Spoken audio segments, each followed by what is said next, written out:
Mana bir gün ben toplap ekelgen encirlerimni yerde öyle camlap bakmakçı. Kağıt izip gitipti ama bunu ben parkez yuyup kaleme küyüvetim hazır camlap bulup. Mana körgün aladık bu 2 kilo 60 gram yani 2 yerimdek atraplı buldu. Ben yezidin tabi üzgerlerken için ranglı kaletli üstüm. Qandan üzgün gəlsə üzgügen degen boğarlıq üçün mən hayanlıq halətdə bireyləndi de mani üzgündü, bireyləndi mani üzgündü de şunu amıram. Hər işkiləsinə giden azazdan üzdüm. 2,5 kilo ətrafı buldu. Bununla mən hazır mən parkez yuyup aralıqlarını kesip alayım. 2 pay çıxırıb alayım. Yani nemiş qıdigan vaqtda bəzən içlərini qurt болып qaldı. Bunu kəsməyəm. Kılgışlı köngülüm kötəməydi onun üçün aralığını kesip anandan keyin qılıma hazırlıq bolsun mən bunu yuyup pakiz otturdan 2 pay çıxarıb kesip alayım.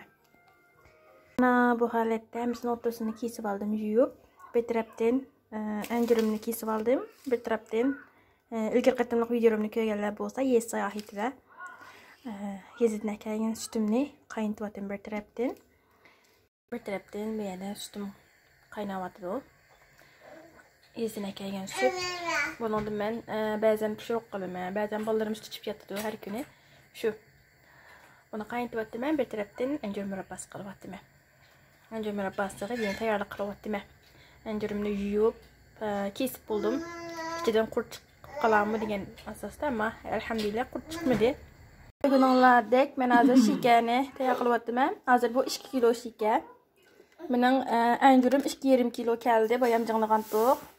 Yani bunun ben yani 1 kilo etrafında der 1 kilo şeker koşum yani 2,5 kilo encirge 3 kilo şeker ne kazanda eritip alayım. Bu hazır 80.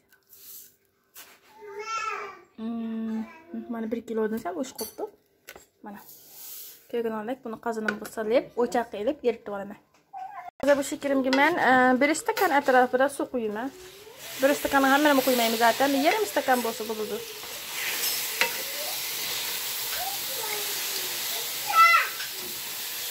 Mana eritip attım ben. Hem de bununla muşunçak eridi. Sudan yarım stakan döktüm ben. Hem de bununla mana karampudan bir 6 tal taşlı ettim. Karampudanı karamsız bir sanla buldu türükte. Muşalette bunu taşlı ettim. Hem de ben encirimni töküm. Mana bu şalat encirimni töktüm. Bu şalatda qaynayışqa qo'yib qo'yma. Qaynagandan keyin köpükler bu şu köpüklerini to'qim elib etmesek bo'lmaydi. Bu qaynawatıdı. Bunun köpüklerini qaçığa elib alamiz. Köpüklerini rahat elib etmesek təmi yaxşı olmaydı. Köpüklerini elib etdik. Böyle 20-25 minut ətrafında yine boş otda qaynatdım. Köpüklerini elib etdik.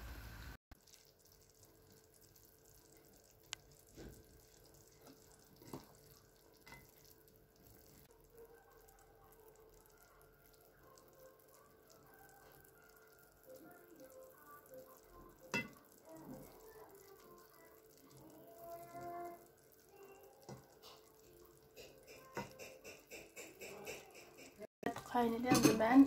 Bununki kıyamığı keldim o kelmeden bilip bakış için. Bir tane elip azıcık soğutup bakma. Tamam. Bir tane alay.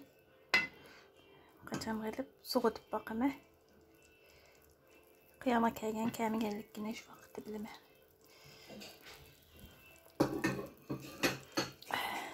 Bağınım soğudu. Şimdi bunun kıyamını bana köydonla müşahede etti. Bu buluptu. Bu soğuç arıqtı yeni kaynadı. Hem de ben yarım limonun suyunu temizle ettim. Aydı. Furukun aydı nizlik kaldı kaynağı etipti. Ben bana yarım limonun suyunu döküp ettim. 2 minut kaynatıp otunu götürme. Bana köydonla bu halette. Otunu öçürüp ettim. Mening qilish usulim mana shu.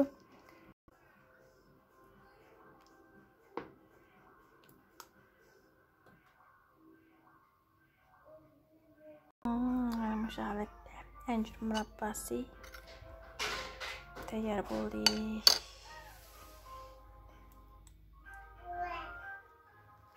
Yangi mazmunlarni bilmoqchi uchun abone bo'lib qo'yinglar. Inshaalloh men bu vaqtlar tamoqi, murabba, har xil. Oldimdagi videoda degandim-ku, hezi sayohatimda bilatar sag'amidi. Bir pishqanda bir murabbasini qilaman. Alloh xolasa. Onun uchun abone bo'lib qo'yasizlar inshaalloh. Bu vaqtlar yemekkenimi paylaşayım sizler bilen. Alloh xolasa. Bugun o'shanchilik.